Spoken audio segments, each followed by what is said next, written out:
ในโอกาสต่อไปขอเรียนเชิญคณะกรรมการผู้ต่างหน้าจากกระทรวงแถลงข่าววัฒนธรรมและท่องเที่ยวได้ให้เกียรติออกมาประจำหน้าที่เพื่อทำการออกเลขรางวัล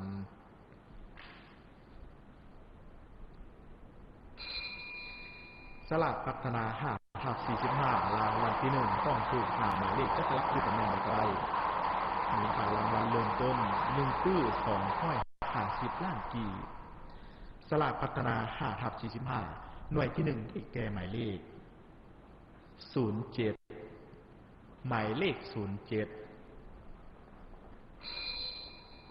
รางวัลที่2ต้องถูก4หมายเลขจะสลับอยู่ตำแหน่งใดก็ได้รางวัลละ4ล้านกีบรวมมีต่อรางวัล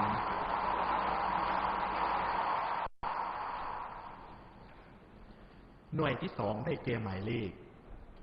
28หมายเลข28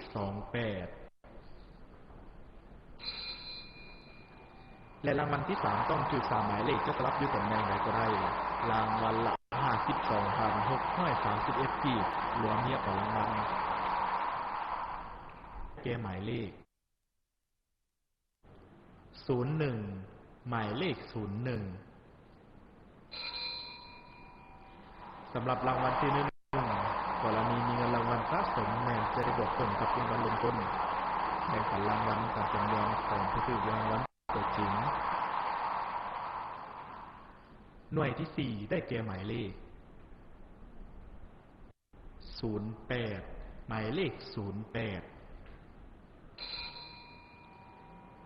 สลากพัฒนา5/45แดนการเสี่ยงเอา5หน่วยบาทจากทั้งหมด45หน่วยบาทมาเป็นโครงการออกเลขรางวัลและหน่วยที่5ได้แก่หมายเลข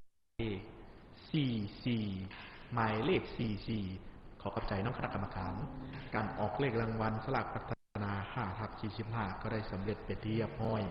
ต่อไปแม่นจะได้ทวนคืนผลการออกเลขรางวัลให้ประธานได้รับทราบอีกครั้ง